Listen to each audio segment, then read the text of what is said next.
21세기 한국과 한국인의 미래를 위해서 밤낮으로 여기신 박근혜 국회의원님을 모시겠습니다. 큰 박수로 환영해주시기 바랍니다.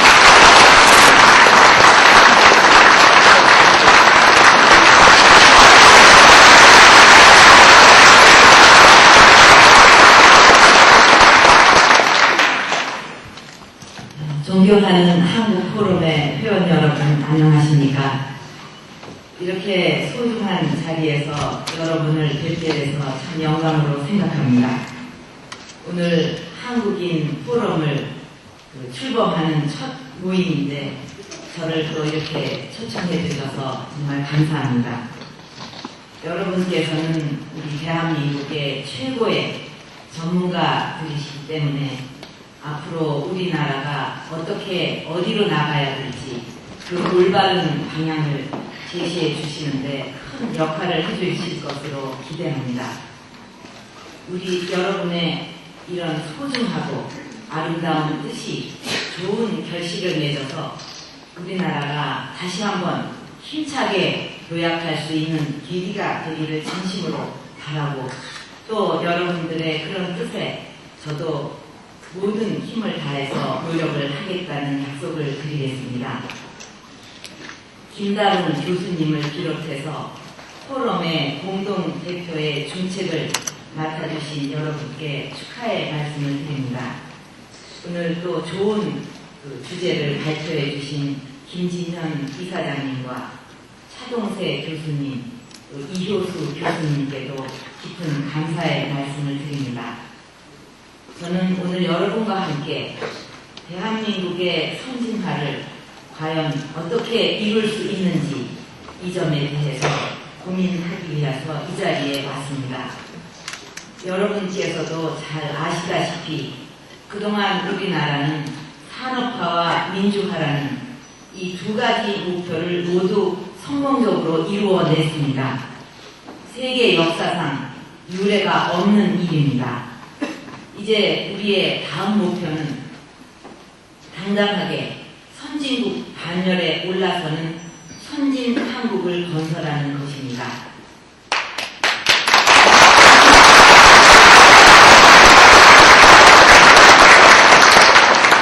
제가 처음에 정치에 입문했을 때부터 저는 우리 대한민국의 선진화를 목표로 삼았었고, 또 2년 6개월 전에 당 대표직을 맡았을 때도 이것을 목표로 해서 여러 가지 정책을 펼쳐왔습니다. 우리 한국인 포럼의 이 목표도 바로 선진화를 위해서 우리가 나아갈 길을 모색하고 그 대안을 제시하는 것이라고 알고 있습니다. 같은 목표를 향해서 노력하는 사람들을 우리는 동지라고 부르는데, 그런 의미에서 저와 이 자리에 계신 여러분은 동지입니다.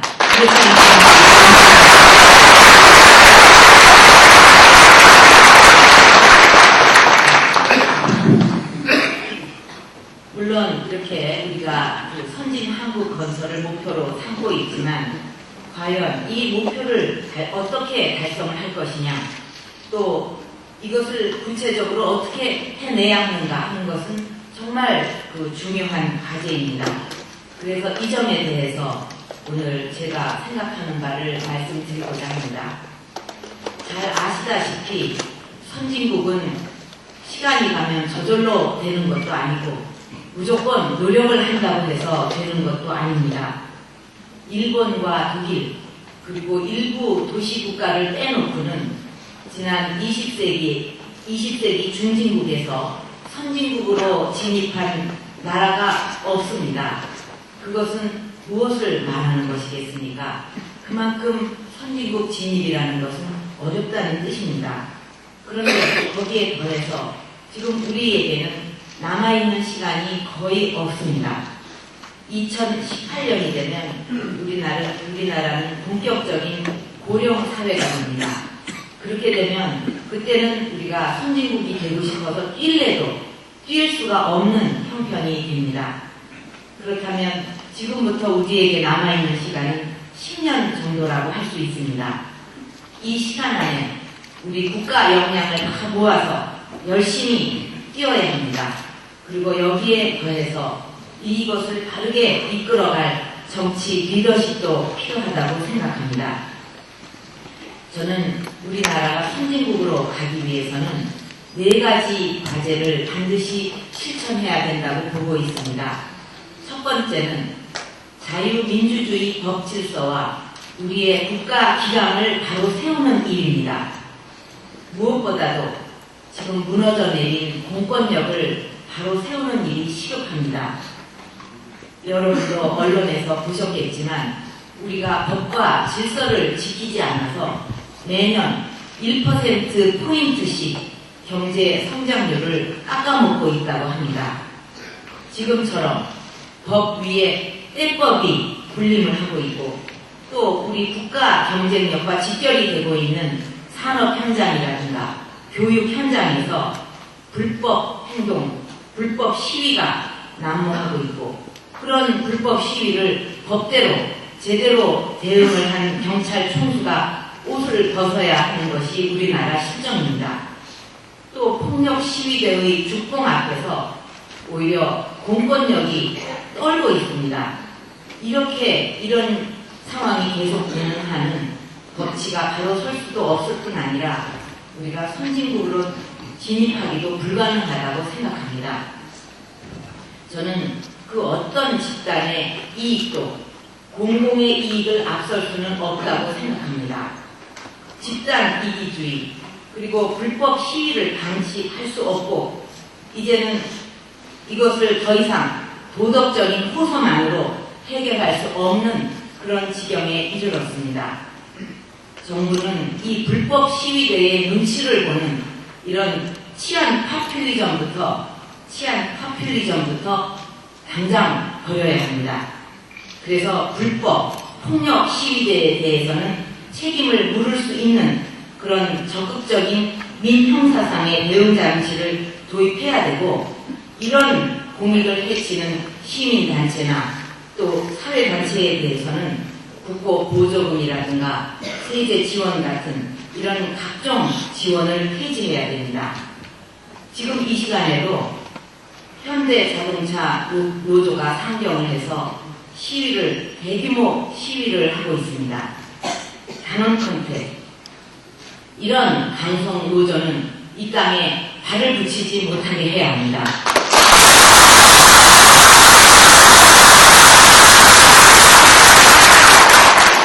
정작 우리 사회에서 보호를 받아야 될 노동자는 따로 있는 것 아닙니까?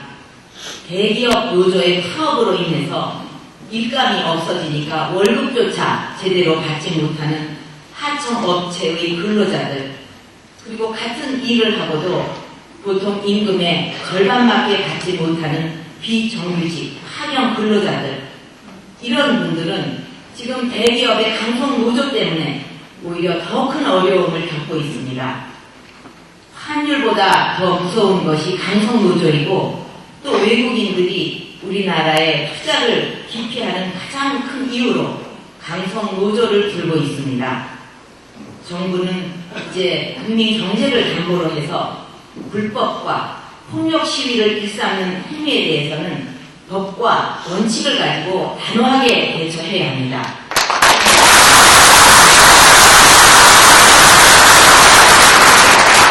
그리고 대기업의 경영진도 자신들의 책임을 깨달아야 합니다. 왜 현대자동차가 10년이 넘도록 계속 불법 파업을 계속해야 되는지 또 왜 이것을 방치하고 있는지 그 원인을 찾아서 분명한 대책을 내놓아야 합니다. 이제 기업, 노조가 서로 공멸의 위기를 인식하고 우리 경제를 살리고 또 노조가 같이 살기 위해서 정말 상생의 길로 나아가야 합니다.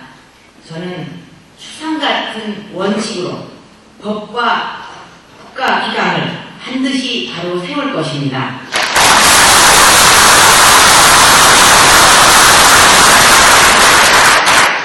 그리고 우리가 분명히 잊지 말아야 할 것은 자유민주주의라는 것은 우리가 자유민주주의라는 이 헌법 정신은 우리가 선진국으로 가는 유일한 길이라는 것입니다. 만약에 땅이 흔들린다면 그 위에 어떤 좋은 청사진을 갖고 있어도 집을 지을 수가 없습니다. 대한민국의 토대가 무너진다면 우리가 오늘 이야기하는 선진화나 민생 경제도 무슨 의미를 가질 수 있겠습니까?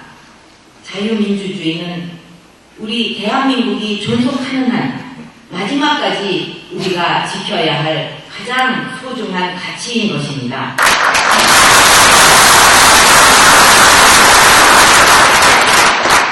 그런데 지난 몇 년 동안 우리나라는 극심한 이념 혼란을 겪었고 그 가운데에서 대한민국의 정통성이 부정되고 또 자유민주주의 체제가 근본부터 흔들리는 이런 위협을 받아왔습니다.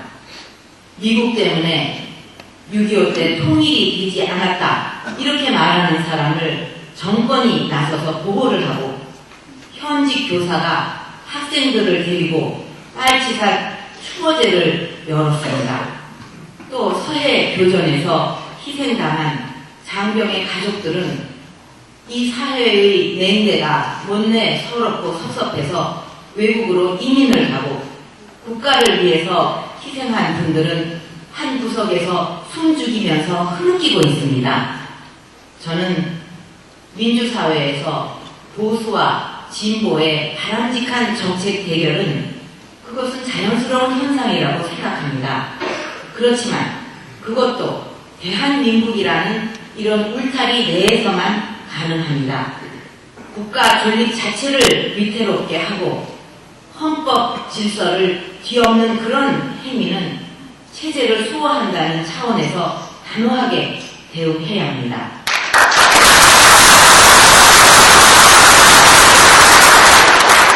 어떤 부인이 집에서 TV를 보고 있는데 방송이 나왔다고 합니다. 지금 어떤 고속도로에서 한 차가 역주행을 하고 있으니까 조심하라는 경고 방송이었습니다.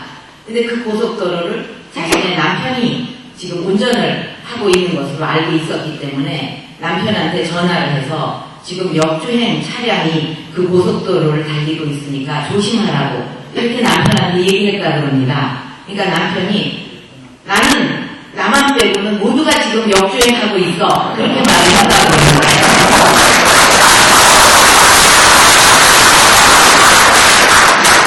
무슨 얘기인지 다 아시겠죠?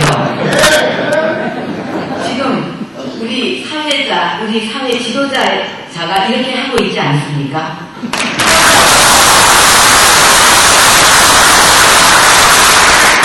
우리 국민들은 지금 다 우측 통행을 하고 있는데 자신들만 좌측으로 가면서 국민들 보고 틀렸다고 지금 하고 있는 것입니다.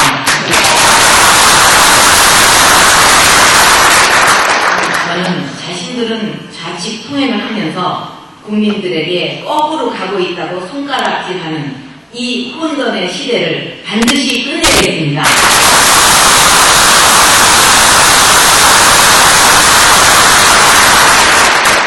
그리고 제가 생각하는 우리나라 선진화를 위한 두 번째 과제는 경제 활성화입니다. 우리도 하루빨리 3만불, 국민소득 3만불 시대를 열어야 합니다.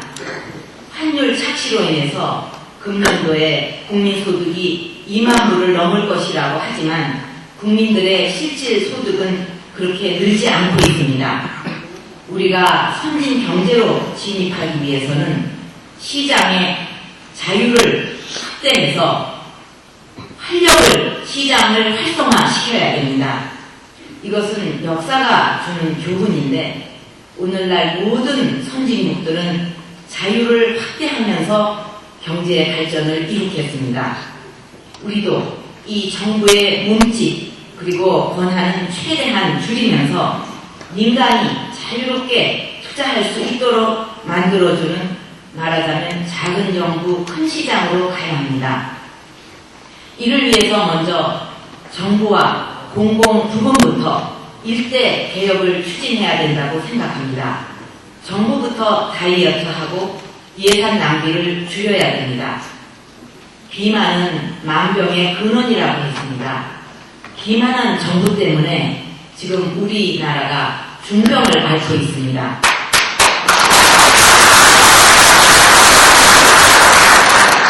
국민들은 허리띠를 졸라매고 기업들은 뼈를 깎는 구조조정을 하고 있는데 이 정부만 혈세를 낭비하면서 살찌우고 있습니다.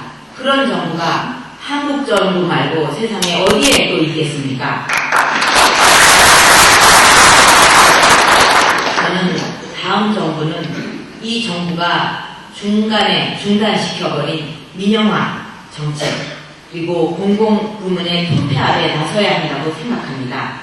만약에 공공부문만 제대로 통폐합하고 또 제대로 개혁을 한다면 우리가 양극화를 줄일 수 있는 그런 비용도 나올 수가 있고 또 최악의 경영난으로 고통받고 있는 중소기업도 살려낼 수 있다고 확신하고 있습니다. 여기에다가 과감한 감세와 규제 철폐도 해야 합니다. 통계청 자료를 보면 작년 한 해만도 청년 일자리가 15만 개나 줄었다고 합니다.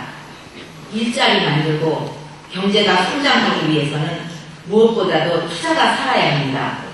그런데 2001년부터 2005년까지 이 5년 동안의 설비 투자가 1991년부터 1995년 이 5년간과 비교해 볼 때 10분의 1로 줄었습니다.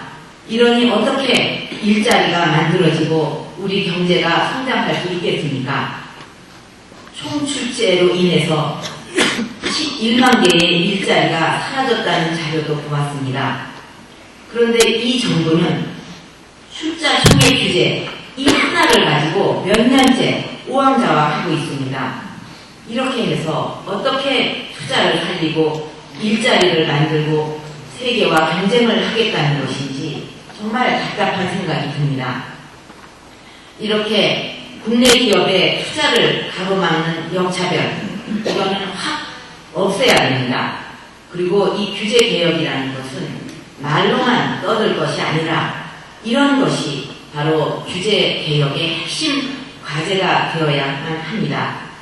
그리고 기업이 더 투자하고 또 국민들이 더 소비할 수 있도록 획기적인 감세 정책도 필요하다고 저는 생각합니다. 대통령의 할 일이라는 것은 이렇게 정책이 나아가는 방향에 대해서 확실하게 제시를 하고 그리고 정치 논리가 경제에 끼어들지 못하도록 방파제의 역할을 하는 것이고 유능한 경제 전문가에게 충분한 권한과 책임을 맡기는 것입니다.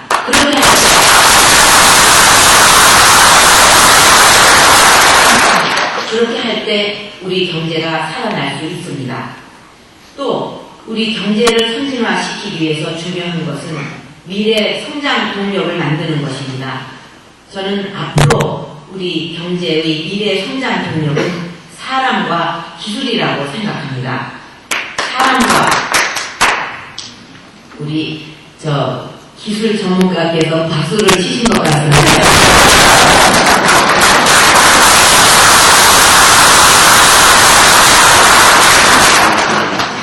사람과 기술로 우리가 승부를 하려면 무엇보다도 교육과 과학기술 이 두 분야에서 그야말로 혁명적인 변화를 이루어내야 합니다. 대덕연구단지에서 근무하는 박사 아빠가 자기 아이에게 나중에 너 커서 뭐가 될래? 이렇게 물었을 때 가장 가슴을 덜컹 내려앉게 하는 답이 뭐냐면 나 이공계 갈 거야 하는 답이라고 합니다. 우리나라가 지금 반도체, LCD 그리고 핸드폰 등으로 약 한 3천억 불을 수출하는 나라자는 IT 강국입니다.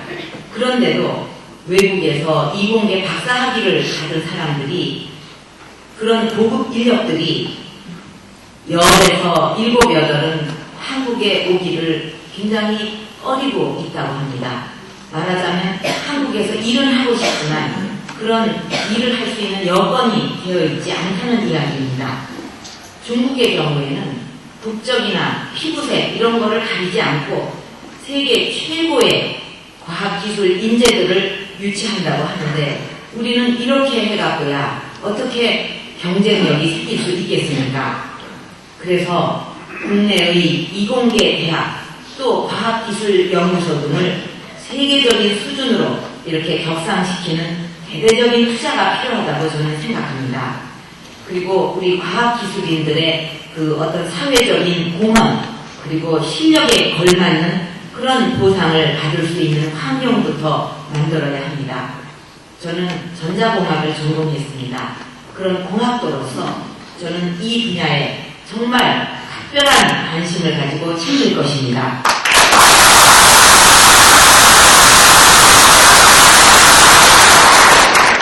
제가 생각하는 선진화를 위한 세 번째 과제는 바로 국민화합입니다.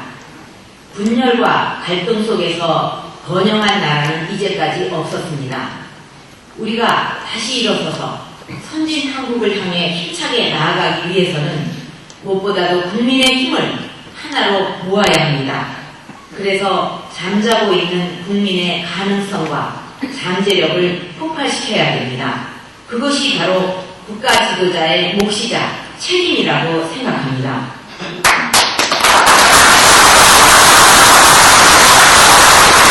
국가 지도자가 만약에 사심을 갖거나 도덕적으로 어떤 의심을 갖는다면 국민화합은 이루기 어렵습니다.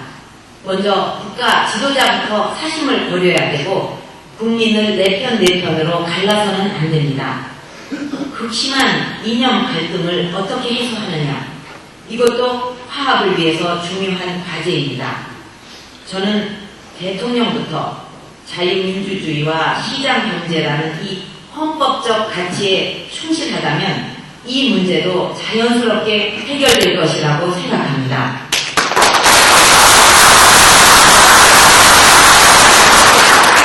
우리의 과거를 보면 산업화와 민주화를 위해서 참 많은 분들이 노력했습니다.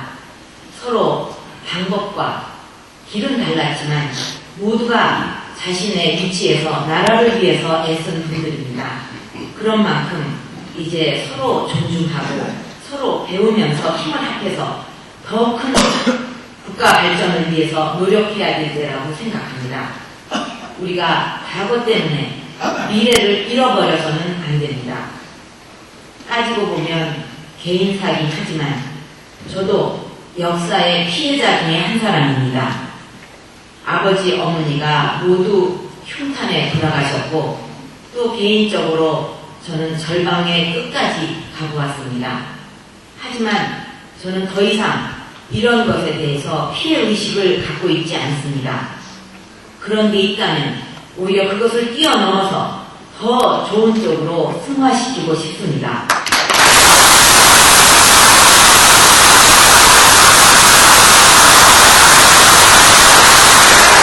저는 제가 그동안 실천해온 정치 철학대로 우리 대한민국의 핵심 가치를 지키면서 국민 화합을 가로막는 부패정치, 지역정치, 파벌정치를 반드시 청산해서 진정한 100% 대한민국을 만들겠습니다.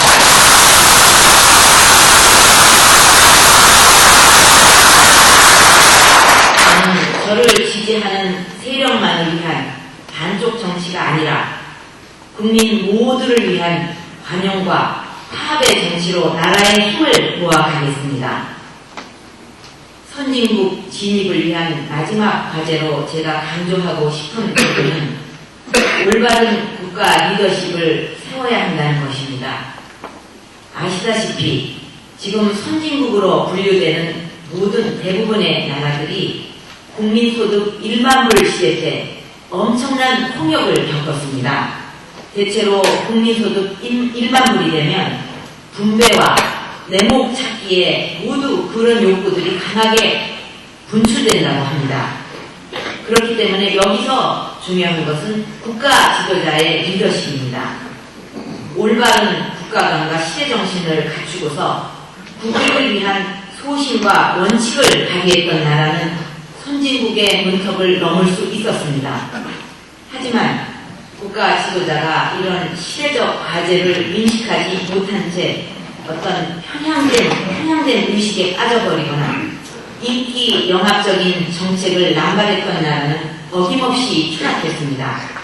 불행하게도 지금 우리나라가 그런 전철을 밟고 있습니다. 얼마 전 노무현 대통령이 갑자기 개헌을 하자고 했습니다. 임기 마지막까지 어떻게 해서든 대선 판도를 흔들어 보겠다는 것입니다. 저는 기습적으로 개헌을 제안하는 노무현 대통령을 보면서 만약 지난 총선에서 한나라당이 그 어려운 상황에서 개헌 저지선을 확보하지 못했다면 지금쯤 나라가 어찌 되었을까 아찔한 생각이 들었습니다.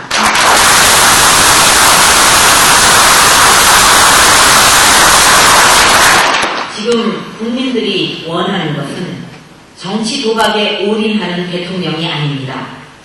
민생을 챙기고 국회 문제라든가 한미 FTA 같은 이런 국가적 과제에 집중하면서 안정적으로 임기를 마무리하라는 것입니다.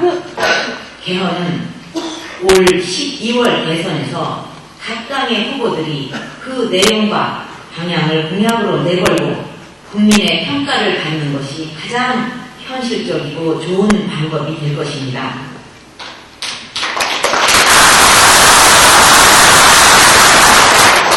지금 우리가 생생하게 겪고 있듯이 국가 지도자가 어떤 생각을 갖고 있고 또 어디에 관심을 두느냐에 따라서 국가의 방향이 크게 달라집니다. 특히 우리나라 대통령처럼 강력한 힘이 실리는 대통령 중심제 국가에서는 대통령의 말 한마디조차 국가 운영에 엄청난 영향을 끼치게 됩니다. 요즘 우스갯소리로 우리 애국가 가사를 바꿔야 한다는 말이 있습니다. 동해물과 백두산이 마르고 닳도록가 아니라 평화의 바닷물과 백두산이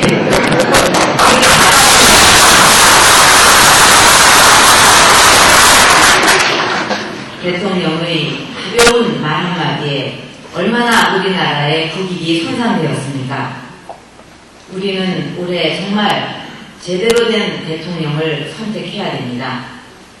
정치 공학에 매달려서 집권 연장에만 온 신경을 쓰지 않고 또 국민 전체를 먹여 살리는 일에 관심을 쏟는 대통령, 북한 눈치를 살피기보다는 확고한 원칙을 가지고 북한을 변화시킬 수 있는 대통령, 일자리를 없애는 대통령이 아니라 일자리를 만드는 대통령, 입만 열면 국민을 피곤하게 하는 대통령이 아니라 국민 모두를 편안하게 살 수 있도록 하는 대통령.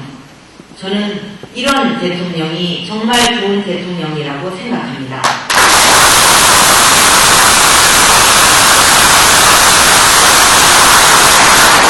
그렇기 때문에 우리가 다음에 선택할 정권은 반드시 올바른 국가 관과 국정 능력을 갖춘 선진화 세력이어야 합니다.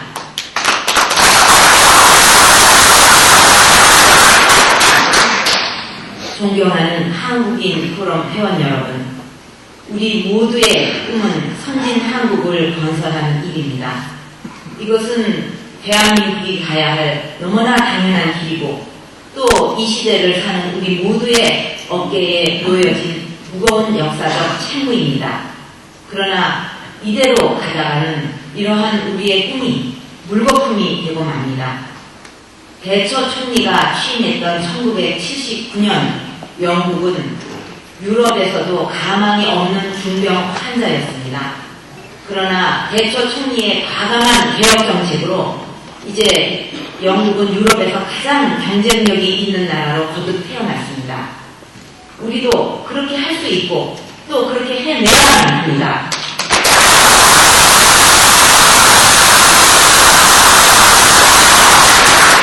청와대를 나와서 18년 동안 자연인으로 살았던 저를 정치로 불러들였던 것은 바로 국가의 위기였습니다.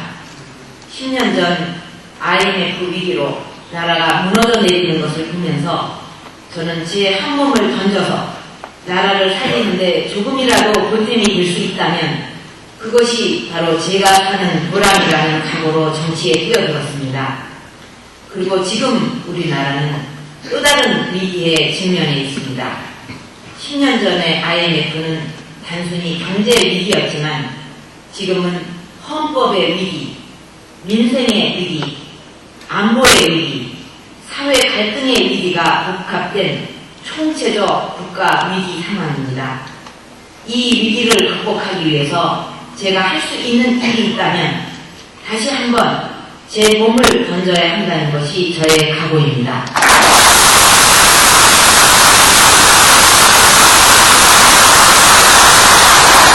제 마음은 10년 전 그때 초심과 똑같습니다. 여러분께서 아시다시피 저에게 남아있는 것은 나라와 국민밖에 없습니다. 국민이 바로 제 가족이고 대한민국이 최우선입니다.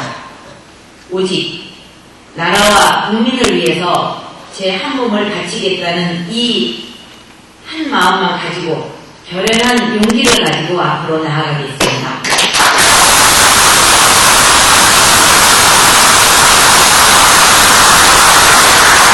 그리고 일자리 걱정, 집 걱정, 교육 걱정, 안보 걱정, 나라 걱정, 이런 5가지 걱정을 덜어드리는 그런 새로운 정책을 펴내겠습니다.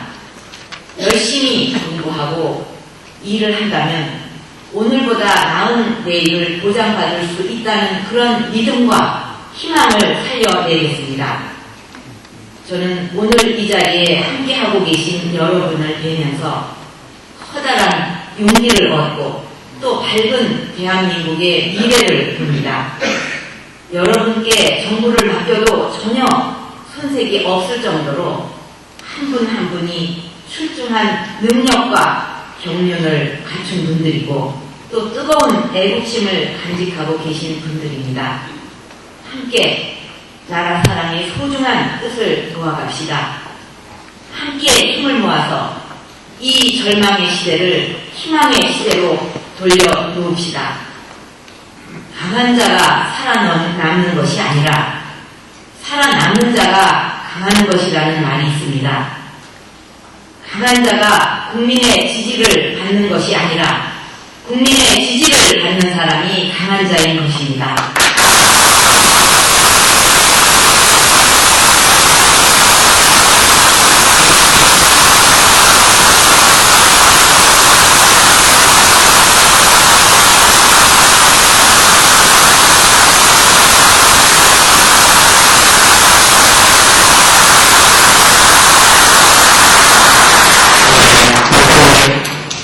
작년 북한의 시도로 인해서 지금 남북 간의 관계가 대단히 열각된 상태였습니다.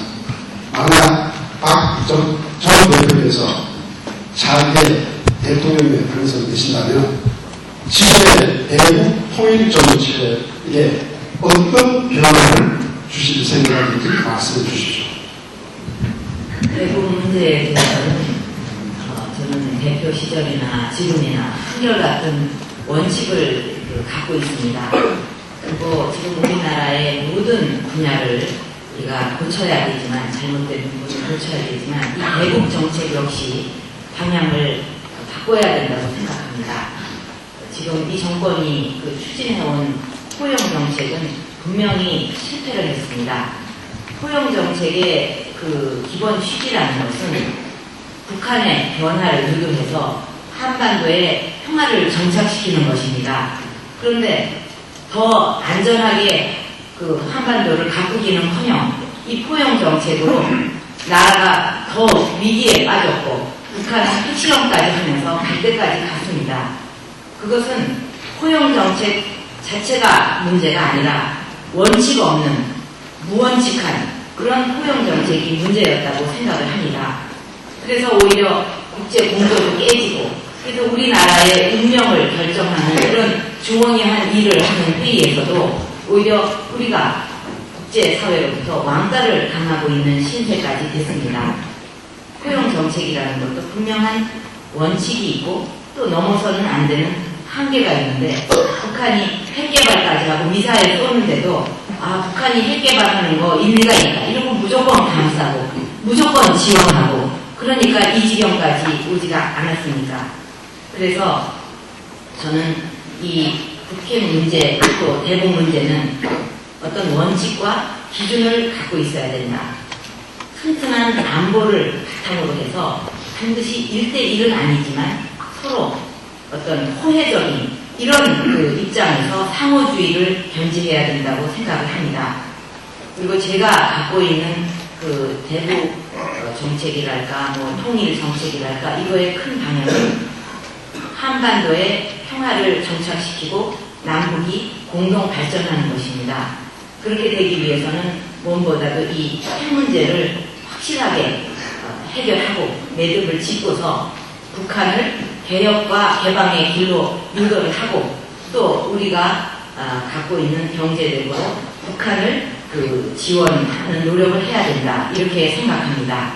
또 북한이 그렇게 핵을 포기하고 확실한 태도를 보였을 때 그 우리의 힘만으로 그 북한의 발전을 도모할 수가 없습니다. 그래서 북한을 국제사회의 책임 있는 일원으로 유도해내기 위해서 그런 상황이라면 북미, 북일 수교도 우리가 그 지원할 수가 있고 또 국제적인 기관으로부터 투자도 대대적으로 받을 수 있도록 한다면 이 북한의 극심한 경제난도 우리가 그 크게 바꿀 수가 있고 또 남북의 교류도 활성화될 수 있다고 생각합니다. 그런 기반 위에서 우리가 꼭 정치적으로 영토적으로 통일해야 된다 이렇게 고집할 필요가 없이 남북 간의 자유로운 왕래가 보장이 되고 또 군사적인 대결이 사라진다면 저는 그 자체도 통일과 같은 개념으로 받아들일 수 있다고 생각합니다.